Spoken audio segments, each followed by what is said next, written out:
Welcome back to the Camp Savage Show. I'm your host, Donnie Savage. And in today's episode, we're going to get a little candid. We'll talk about death and perspective of time. And I'm going to dive into how I've been feeling after the death of my father. Like it's been a year and a couple months. Then we're going to talk about Hollywood and where it stands right now.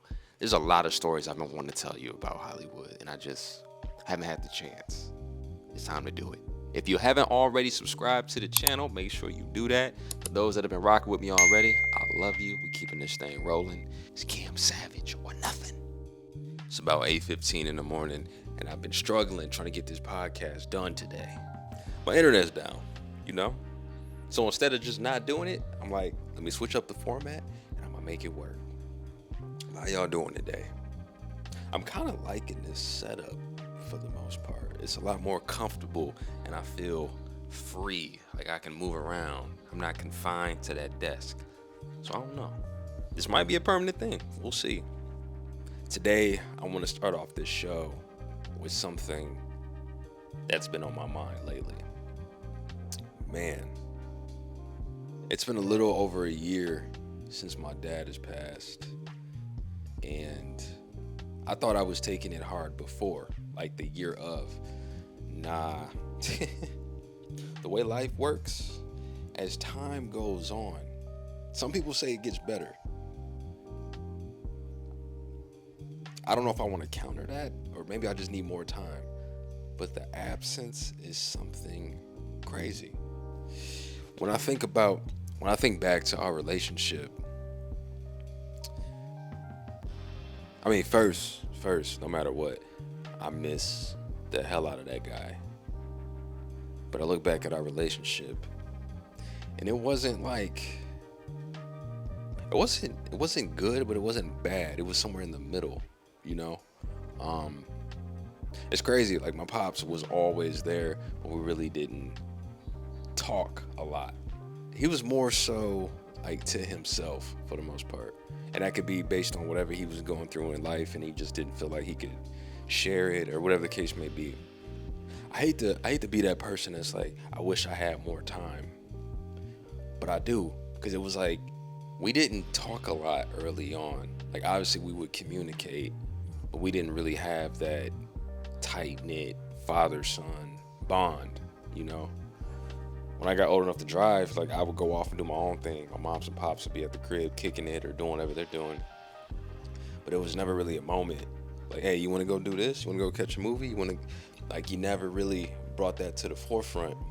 I kind of hate that because we missed out on so many opportunities to build a stronger bond.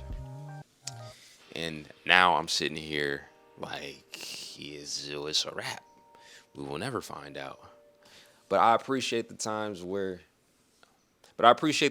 he was around and maybe we were watching a basketball game or listening to music or something. That's something that we did really share a strong bond over.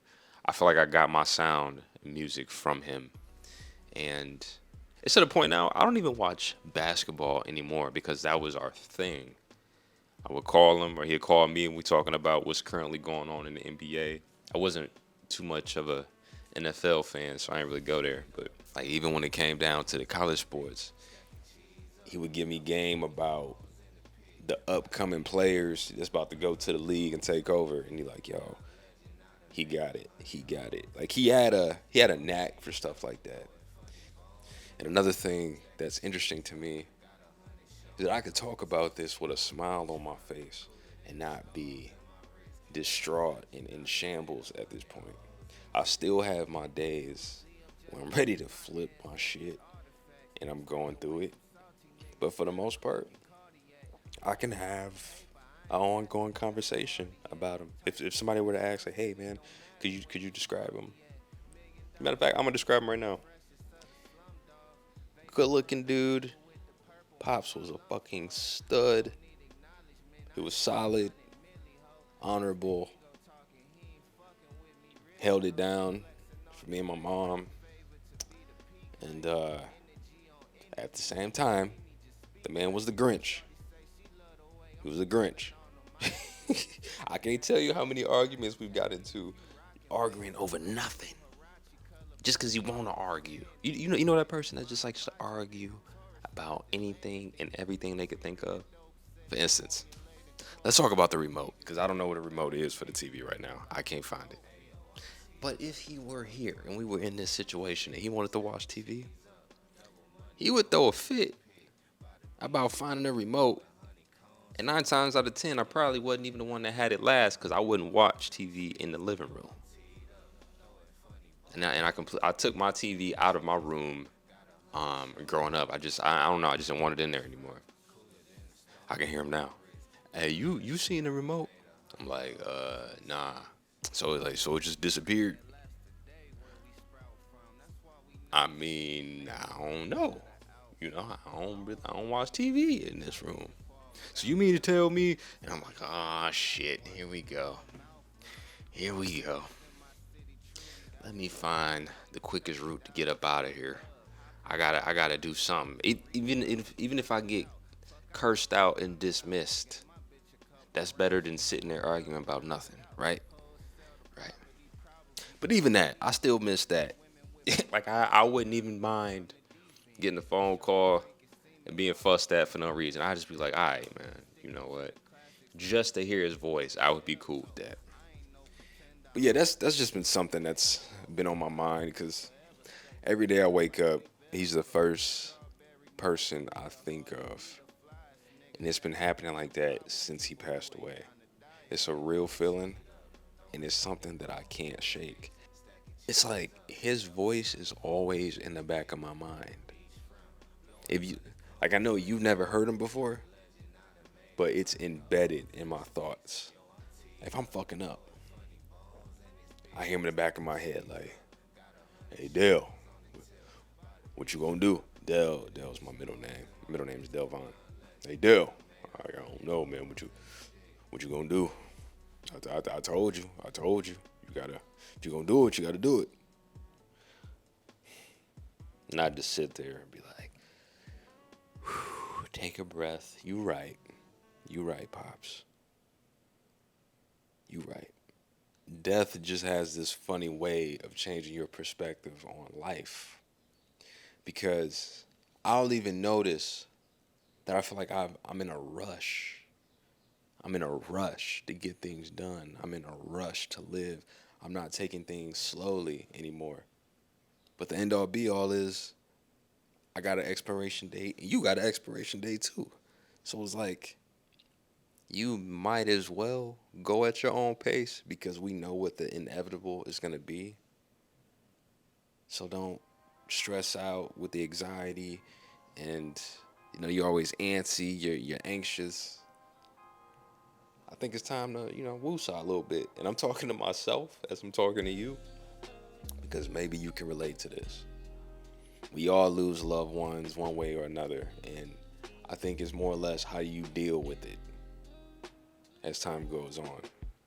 Me, I'm surprised I'm not going off the deep end because I have some dark days and some crazy thoughts. But somehow I'm still here. I'm healthy. Still working out. I'm not exactly where I want to be, but I'm working on it. We ain't gonna stop. And that's where my mantra comes in. Do it for Gene. Because my pop's middle name was Eugene, so I gotta keep that shit going. When you're growing up, it's like you got all the time in the world. Or at least that's what people tell you. It's funny when somebody asks you how old you are and you're obviously younger than them, they'll tell you, you got time. You got time. It's such a cliche thing to say, but I get it at the same time. Because there's things that make sense at age 32 that wouldn't have possibly made sense to me at even 30 or 28, 25, 23. I wasn't ready. I wasn't ready to receive the information and really apply it to life. You know what I mean? Before I jump into this next topic, I'm going to give you some game about pretty much something I've never told anybody before. This is the moment that forever changed me. Besides his passing. I remember that phone call I got from my mom. I was in the Denver, Colorado airport And I was already on my way back home because my pops had 3 seizures in one weekend. Like it was crazy. It was hectic. And while on the phone, I'm just sitting at my gate. I'm waiting for the plane to come. I'm by myself. Anxiety through the roof.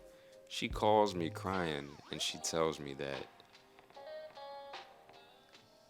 he only got. They say he only got 2 weeks to live.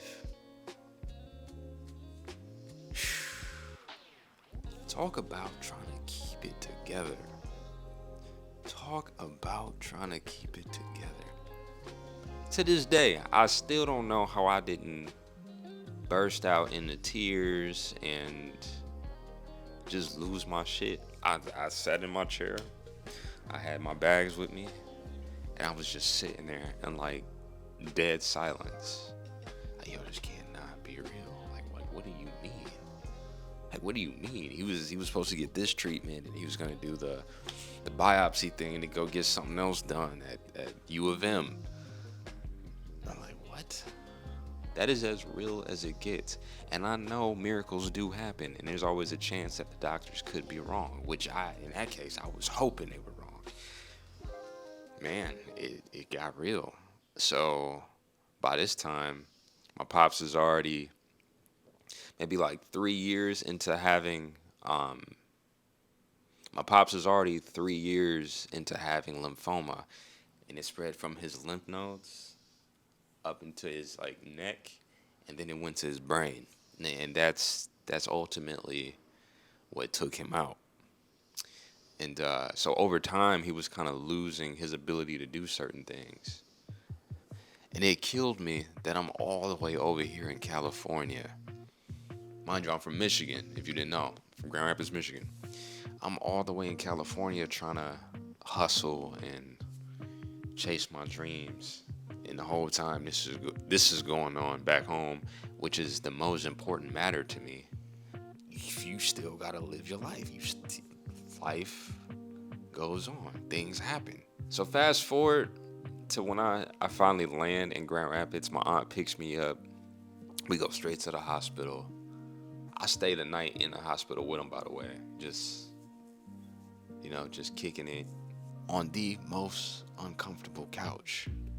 Like, this is probably one of the reasons why I don't like hospitals anymore. It's already cold, and it's I don't know, man. It's just, you if you've never been close to death, and you spend a lot of time in there, whether it's for yourself or somebody else, it just kind of takes over you, you know? But we just kicked it, man. But I remember walking into the room, and I just burst out into tears at this point. It's getting a little heavy. I burst out in tears at this point because I couldn't believe it. Like, I see him right here, and they're telling me otherwise. I remember seeing him and just being so happy to actually know that he was still there. You feel me? Had to go talk to the doctors, and they let us know that it was confirmed. So, like, now me and my mom are like, yo, what are we gonna do? So we gotta bring him home, on hospice. And that's when it got really real, because we had a wheelchair for him and a bed, and I would be lying to you if I told you that this wasn't difficult to talk about. But it may be something that you've gone through or currently going through in life. Everybody deals with this differently. And I think I'm really fortunate to have such a dope support system, to be able to get through this. And I want to let you know, all you can do is the best that you can do. In some instances, there's nothing you can do, but just be there. And if that's it, make that happen. I do want to say this because my dog was a fighter. He passed 2 weeks. He lived for like a whole month and a half after the fact. So, if that ain't some fight, I don't know what is. It's funny. I want to say I hope you enjoyed the story. I didn't necessarily enjoy telling it because it still takes a lot out of me to tell, certain stories like this. but I feel like it's necessary, like somebody needed to hear this shit. In future episodes, man, I'm gonna touch on more things. I just wanted to give you guys just a little bit of what I deal with every single day, like this shit that haunts me. And I'll break it. Look, I had to bring out the bowl for this one. When I get to talking about Hollywood, the industry fascinates me. And I was fascinated early on as a kid. Like, I remember being in high school and I had to write this. I had this creative writing class in high school. I was dope at writing, by the way. Still kind of write sometimes, but you might see a little something. I remember the first time I caught wind of the Illuminati thing being real. And I remember writing this this piece about the Illuminati, and I was quoting lyrics from Mobb Deep and LL Cool J, DMX, because all of them were talking about the same thing. It was all being pointed in the same direction as far as the weird things, the weird thing that was going on. People talking about selling their souls to the devil, the cars, the clothes, the hoes, how they got all these things, everything they could ever want, but they're miserable. Or the bad contracts, the 360 deals, the stealing of the publishing, all that stuff. I'm like, damn. Then, obviously you would hear it on the acting side, but I wasn't too privy to that until now. I was so fascinated by it because it's like it's like the boogeyman, but you don't even see him. Is when I had to give the speech out loud, and it was kind of like a poem. I think one of the quotes was, Illuminati want my mind, soul, and my body. Secret society trying to keep their eyes on me. Something like that. I think Prodigy said that from Mobb Deep. And I recited that line. I don't know if it was the first line or the last one, but it was somewhere in that piece. And everybody loved it, People clapped. It was dope. And then my teacher, Mr. Lorenz, was like, don't believe everything you read. And I never forgot that.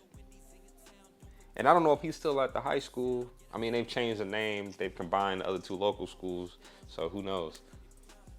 I would like to go back to him and be like, look, man, I can't say this with a definite answer, but I know there's some shit going on. I remember the moment where I was like, yo, this is the last straw. I think I'm done. I think I'm done for a minute.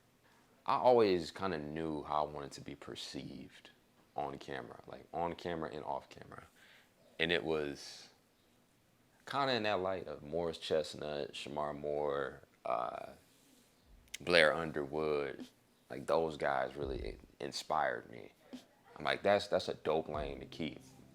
Always, stayed masculine. There was never anything sketchy. I love the roles that they took. I'm like, that's what I want to do. And but obviously things have changed in the industry a lot.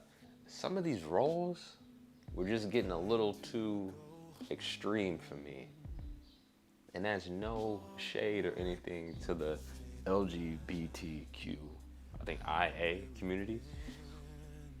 But it was just like, if I already have this idea of how I want to be perceived, like, obviously I have to be picky with roles and just my overall personal brand. The last role I got that pretty much chalked it up for me, when I read that character breakdown, I was like, man, look, I don't know. It wasn't even the fact the role was gay. Like, I don't care about that, because I've auditioned for other roles. This one was just a little too colorful. My man was the thought of the city, and I'm like, is this really necessary? Like, is this really necessary? I don't think I want to do that. Like, I just didn't have a desire to play that role, to be honest. I'm okay saying that. It was just a little too suggestive to me. And again, it just boils down to a person's personal brand and how they want to be perceived. I respectfully chalk that one up and say, hey, that's not for me. Even if it's a role in my love interest is a woman and I'm going around and I'm doing nothing but cheating and dogging women, I would even feel a certain type of way about that. So it's not just based on that because I'm selective either way. If you're an actor or an aspiring actor, be mindful of the roles that you take. Yeah, it's acting, but it's not just acting at the end of the day. All that matters at the end of the day is if you're comfortable with taking whatever roles on the table. Like wholeheartedly, you're comfortable with that. That's that's all I'm gonna say. There's a saying that a vast majority of us grew up with. Everybody ain't your friend. That applies to all walks of life, everywhere, but especially in this industry. Because when you're new and you're green to this, you never really know how a person is approaching you. Like what they can take from you or what they can get out of you in order for you to build. Everybody has this larger than life outlook on Hollywood. If you haven't been out here and if you haven't tried to climb the ladder in this industry, you don't have a clue. The hustle is real out here. So it's like when you're starting out in your bottom tier, it's like the biggest thing you could do right now is have an online presence at the same time you're working your acting muscles, because it goes hand in hand now with Hollywood and social media. I think which is great because you get more opportunity to be discovered, and somebody in Oklahoma can get discovered, no problem. Never step foot in Hollywood. They come out here, boom, they on the show, reality show. You got to learn how to navigate and network in this city when you're out here. Because it gets real, man. That feeling of losing out on auditions, where you think that you lost out on an audition, somebody was just better for the job, man. Or, I don't know, this person could know the casting director on the back end or have worked with the company before. You never really know. This city is like, it's extremely competitive to the point where you can't tie your emotions into this at all. You got to put your emotion to the side and never take these things personally, because it's really just business at the end of the day. I will say I think it's in a good place though, because more now than ever, like we all have the pressure on to make our own shit, whether it's being on YouTube or being a live streamer, doing short films, smaller low budget feature films. Hell, whole web series that's pretty much a TV show. Like you don't necessarily need Netflix to get to that point. There's other ways around it.